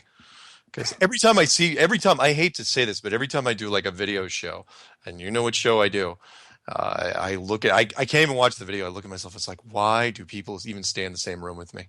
What do you mean? I don't know. I just don't consider myself photogenic in any way, shape, or form. I come off as this big dork. My mother even told me the other day. She goes, I go, what do you see when you see me on camera? And she goes, a dork. I go, wow, she said that? Yeah, and I go, you're supposed to be supportive. What kind of mother are you? And then she'd say, I think your hairline just moved. It's like, oh, you know what? It's the lighting. It's the lighting. Yeah, it is probably the lighting. I always tell pretty girls, I was like, you take the prettiest girl, and if you turn out the lights, put a flashlight under her face, she's gonna be scary looking. Yeah, you know what I mean. So it's like, yeah, if you backlight yourself and then you just move the camera a little bit, you could look like Big Brother. I mean, you could look intimidating. Well, you saw my my tactical outfit. Yeah, the other day. So yeah, I thought that was pretty fun, even though that wasn't a costume. But you need to do like a forced perspective, so you look really big, like ginormous. Like put the webcam down on the desk and then look down at it. So they do a giant. Oh, that's great! I should do that next time. Yeah, that's totally cool. Okay, real quick because I'm waiting for people to call, and I'm trying to burn through some of these emails. Here's real quick. Hi, Mark. For me, this world never felt right. I was investigating quantum physics, string theory, and reality itself. I'm not a physicist. That's why I watched every YouTube lecture and documentary about these topics. YouTube is full of interesting theories. I spend lots of time watching them, and I mean lots, hundreds of hours. Also, I watched all kinds of spiritual guru videos about ego and consciousness. I always try to see the bigger picture. At some point, I realized that we lived in some sort of computer-generated simulation. And then I had an idea. If we really are in the computer, then the flow of information where it meets the consciousness must be two-dimensional, and the third dimension is just an illusion product of decoding. For as it's the world we see around us. For this to be true, the world needed to be flat. I did the research for flat Earth, and I was shocked because I didn't expect much, but there it was. Next 2 or 3 weeks, I didn't sleep much. I hear that a lot from people, by the way. Last 7 months, I was so into flat Earth that I've seen almost every video there is. I don't know about that. Maybe you did, though. I think that you, with a gaming background, will agree that it's possible for as to be playing just a multiplayer game. And then thanks. And he was writing from Latvia. His name's, I can't even, Carlos Lagzindins. So if he's listening, I don't want to give it away just yet because I'm under strict orders. You're killing me. Go ahead. But like we exist in a third, fourth dimension. Everybody says the third dimension. Fourth is time. It's a component of this dimension. And so you have your XYZ axis. You have the constant of light. You have gravity. I mean, light even changes when you shoot it down a tunnel, and then it trails off into a shadow. You know how it has gradients of light? Yeah. It's thought that it's even slower as it goes down the tunnel. Like an open tube. So what I'm getting at is I don't want to reintroduce the curve into things because people will get confused. Yeah. But you know how you cast shadows with light, and how you can take an object, like a tube, for example. If you take a round cardboard tube, an empty paper towel tube, and you hit it from one side, it'll look rectangular as a shadow on the wall. Yeah. It won't look curved. You're right. Right? Yeah. So I don't want to give too much into it, but kind of like what that guy said. Let me just put out this last thing. Our mind is a big component to this. Yeah. And that's why it is so freaking critical for the powers that be, the Illuminati, to control our minds and to keep it with all the distraction and misinformation. Yeah. Because when people marvel at other people's work, they read a book or they hear about a guru and all this. The one thing they forget is that person that they're admiring or holding up there on a pedestal like a hero is only processing everything through their body the same equipment that you or I have. It's just a matter of accessing it. Wow. Do you know what I'm saying? Yeah. So it's kind of like, imagine, I'll put it in another simpler way real quick. Imagine if we were all radio tuners, which we are. We tune into different frequencies. Just like this radio station or just like AM, FM. It's just a matter of what you dial into. Okay. So if you go inward and you get quiet and you do certain meditative practices, you'll tune in one way. If you pray and you do an exterior, I'm saying there's all different access points. But what happens is when you use your brain as the receiver that it is, it's not just it's a transmitter and receiver. It starts to affect things on a dimensional level. It operates on a dimensional level, and that's all I'm permitted to say at this time. It's these moments which make me really wonder where you actually came from, dude. Seriously. I'm like that scientist in that movie UHF with Weird Al. All right. On that note, thank you, Jonathan, for Jonathan from Jersey. Secrets of the universe. He may know them, but he's not telling. Not allowed. Just gonna throw out a few bread. Just throw some scraps on the floor. That is fine. That's totally good. Okay. Let's get real quick into it. Sure. You and I are gonna have to talk one of these days. Seriously. This email's from Lee. And Lee writes, he goes, yes, also as an A&P certified technician who started working on aircraft in the Navy on F-14A Tomcats as an AE, which stands for Aviation Electrician, and then later going back to school to obtain the A&P certification airframe and power plant. I know that aircraft go through strict calendar and phase inspections. Rivets are inspected for wear of the skin, where rivets fasten skin to ribs and such. Over time, the inspections become more involved to the point where the aircraft is just gutted and skin stripped for non-destructive testing of mainframes. Always around the lavatory, there is a lot of corrosion. This is to help validate your guest that spoke about all the maintenance issues with the ISS. I had not paid attention to any of this before, as I just didn't find it interesting. I was 10 in 1969. I remember being very disappointed as it appeared The moon has appeared very fake to a child. So, to my knowledge, the ISS has never been put in dry dock for any kind of maintenance that would absolutely have to be done in a real airship. Thanks, Lee. Thank you, Cool. Lee. Sweet. That's excellent. Yeah, that's excellent. Throw out the phone number one more time. You got a caller, so go ahead and throw it out there. Oh, wow. Okay. Number to call, toll free, 866-37-TRUTH or 866-378-7884. Who do we got? I don't know. Who do we got? Where are they? This is Tom from Baltimore, Maryland. Hey. What's going on? How are you gentlemen doing this evening? And by the way, you're both greeted every time I call because I refer to you as gentlemen because I can't remember your names. Is it Mark and Bob? No. Wow. Baltimore's not that far away. I'll come down there. Actually, I'm going to visit Sean McCreary next week, so you just send me your address to Perceptions Talk Radio, and I'll come pay you a visit.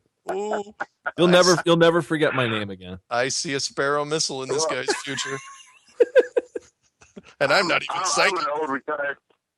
I'm an old retired disabled cop, and I still have my service weapon. So I think if I can get my eyes to focus right, I might be able to pick you off before you actually get up here. I was just going to take you out for root beer. I didn't mean to get all violent.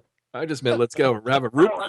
I thought you were coming to pound in your name to my skull. I mean that's when you grow up in a lifestyle where everybody in the family's in the military or with the police, I guess you add Irish to that. And, it's just kind of in our blood. By the way, speaking of violence, the face issue you were talking about, being able to intimidate someone with an ugly face, that's actually a major factor in bare knuckle boxing or any kind of fighting for that matter. In fact, if anyone's listening who's ever been trained in serious self-defense where your life is on the line, or even if you're just competing, I imagine they would train the same way, but we're trained to do something called ghosting, and that is to not ever focus on the face. In fact, there's a way you can actually kind of blur the face of your opponent because it can actually affect you in a physical way that you really can't control. So if you ghost the face, it makes your opponent that much less intimidating, and it actually ups your odds of winning a confrontation by a little bit, and every little bit counts when it's a life or death situation. What I wanted to tell you guys though is that congratulations, the website actually reflects the proper time, but I noticed that during the day your plug advertising the show comes on, and it's still directing people to Saturday night. I thought you might want to know that. Oh, you know what? Thank you very much. I've been meaning to get that changed. I will have that graphic changed real shortly. Sorry about that. I've been uploading stuff so fast that I forgot that it's actually still showing people, pointing people to Saturday. Good point. Yeah, I think your radio spot says it too. No, I just wanted to let you know so you could help yourself out, because that might be why you're. Yeah, I'm sure you got plenty of people listening, but you probably have others that go to Saturday and say, well, what is this? Or maybe they think, that time slot is you, and they rotate that time slot, so they could be listening to anything and thinking, I'm not into this show, and not even realizing they're not listening to the right show. Good point. Hey, have you guys heard about years ago? A guy who gained popularity as a supposed time traveler, John Teeter. John Teeter, yeah. Yeah. Do you remember him? Yeah. It never ceases to amaze me. I always thought it was a bunch of bunk. But for some reason, his chat sessions, which were published, were oddly enthralling. It would just kind of draw you in.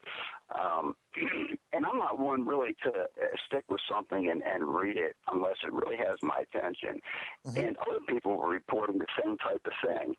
And a lot of people stopped believing that there was any possibility of it being even remotely true. after some of the predictions actually didn't come true. However, the one thing he did say, if you remember, was you could never actually get back to the exact timeline. In other words, the Rosenthal bridge theory, he was kind of saying that's not true. That really, when you branch off, and of course you have to believe that time travel is actually possible. Of course, we know that going forward is possible from Einstein. It's the going back thing that we're not sure of. And he says, the bridge theory, that isn't true, that there's just an infinite number of pathways that you can take, and getting back to where you came from is always off by just a little bit. And that would have accounted for his predictions being off. And if you go back and read what he predicted, he really was pretty spot on, but he was off by a couple years. I remember, because I just heard this the other day, someone said, about they were speculating about that missile in Los Angeles, California, or wherever it was in California that people saw. Our Navy took credit for it, and they were speculating that maybe it wasn't ours, that maybe it was China's or Russians that did it, kind of as a warning, just a shot over the bow.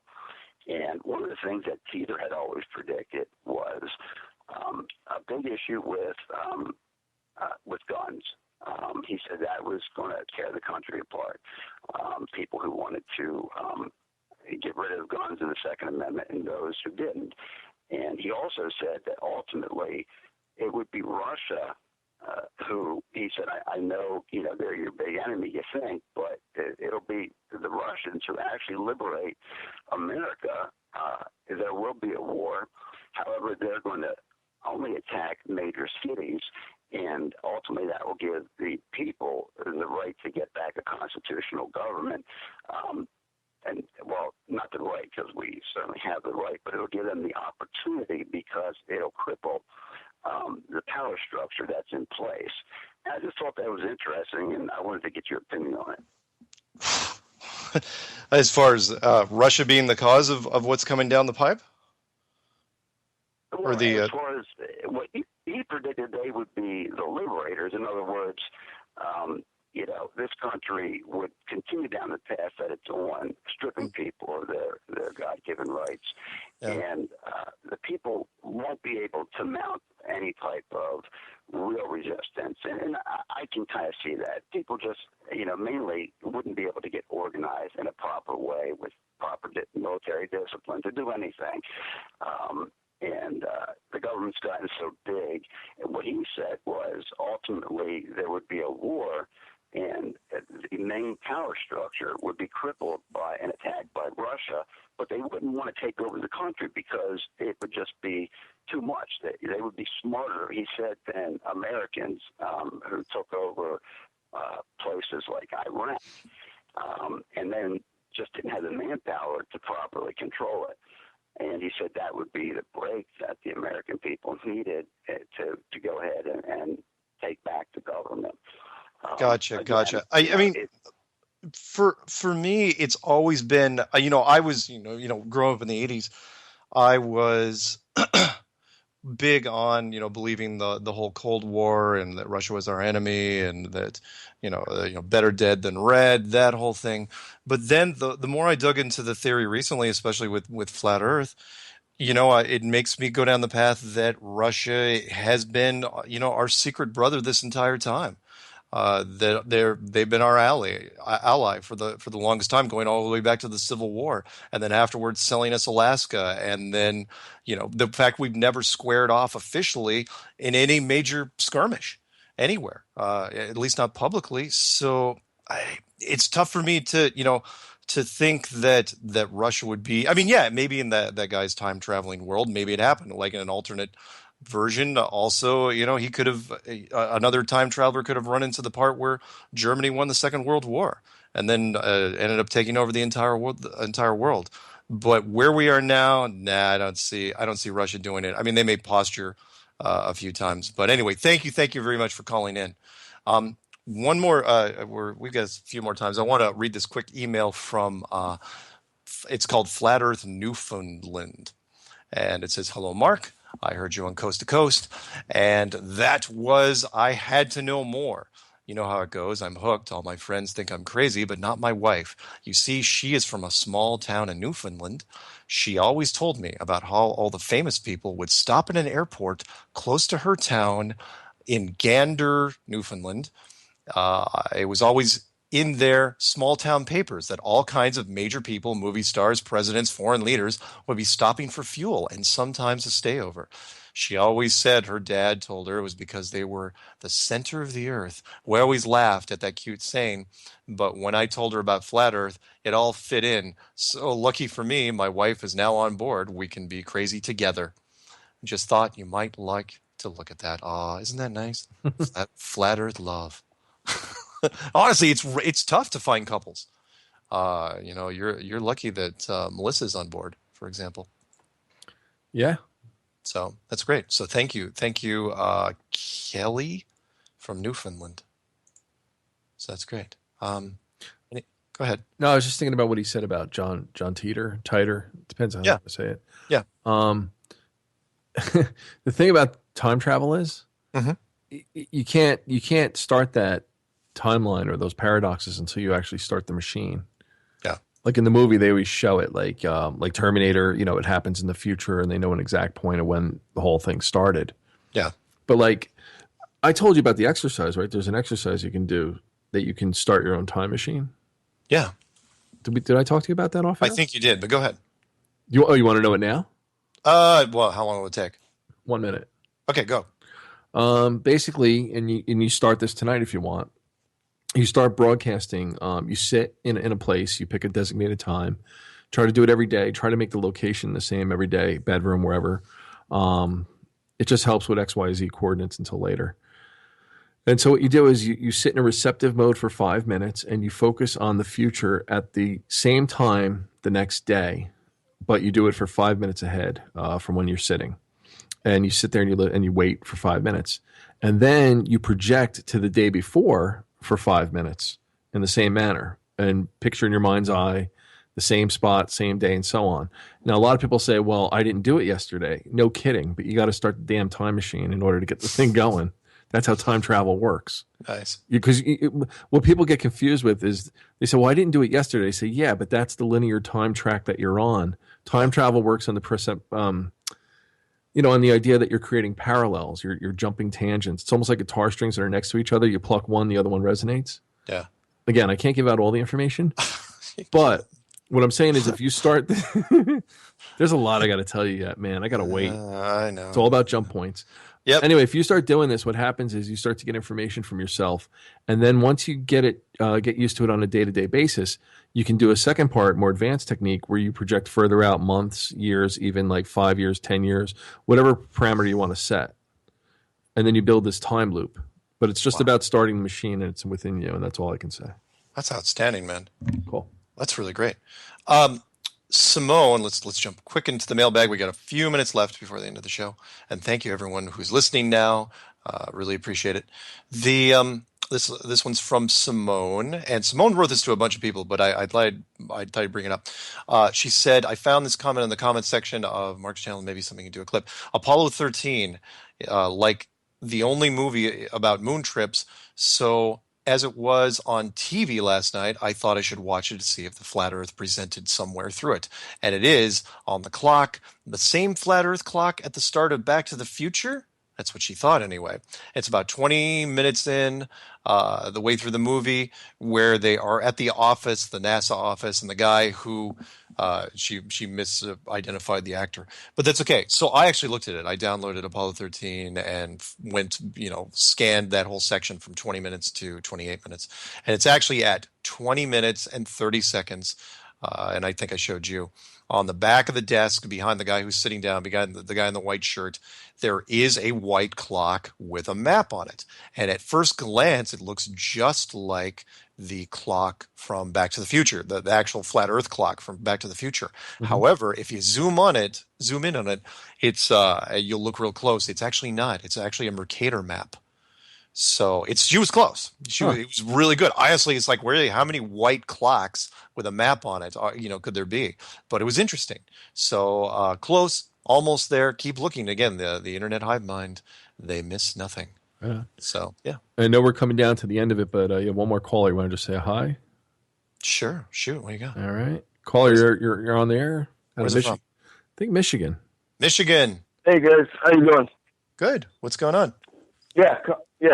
Chris from Michigan, calling from LA, actually. Okay.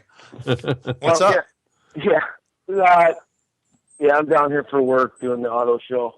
So I was just listening to that the guy earlier that was talking about degrees of plumb, like per mile. How many degrees it would be on a level or whatever. So if you got your plumb here, you go so many miles, how many degrees off is plumb? Right.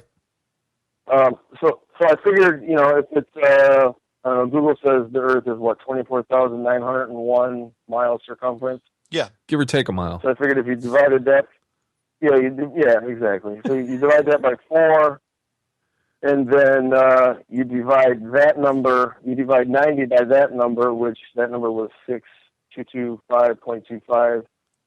90 divided by that equals 0.014, and so on degrees per mile, which works out to about 69.169 miles per degree. Excellent. That was something I was kind of curious about too, because I actually I don't get to travel across the country too often, so I kind of got up the Attitude instrument app on my phone and ran that on the plane, and came out to, there was like a little bit of roll when I landed in LA. Make it hate to do this to you, man, but we're wrapping up the show. So, but thank you very much for the calculations, okay? And we will have people double check that math. Call back on the next show, definitely. Yeah, call back on the next show, okay? And as appreciate it, guys. No worries. And as we're wrapping up in the last 30 seconds, I just want to say thank you to Jonathan for helping out with everything that you do. You're very much appreciated. Thank you to Joshua Stargaze, who sent me a whole bunch of cool pictures, and David Weiss for keeping up the fight. And we'll see you guys next time. See you soon.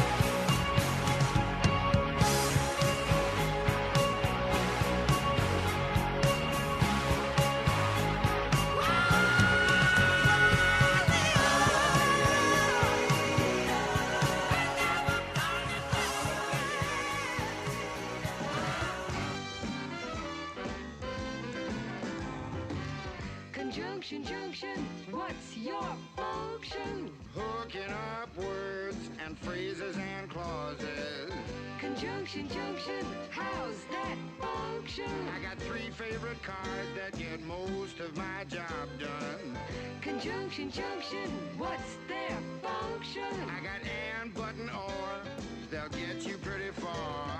And, that's an additive, like this and that.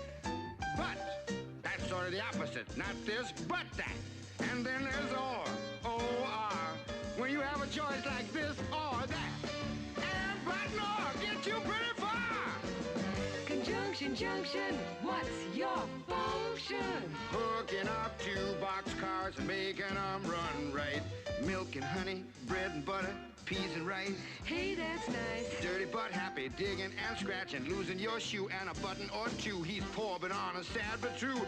Boo-hoo! Conjunction, what's your function? Hooking up 2 cards to 1 when you say something like this. Choice, either now or later, or no choice. Neither now nor ever. Hey, that's clever. Eat this or that, grow thin or fat. Never mind, I wouldn't do that. I'm fat enough now. Conjunction, what's your function? Hooking up phrases and clauses that balance like out of the frying pan and into the fire. He cut loose the sandbags, but the balloon wouldn't go any higher. Let's go up to the mountains or down to the seas. You should always say thank you or at least say please.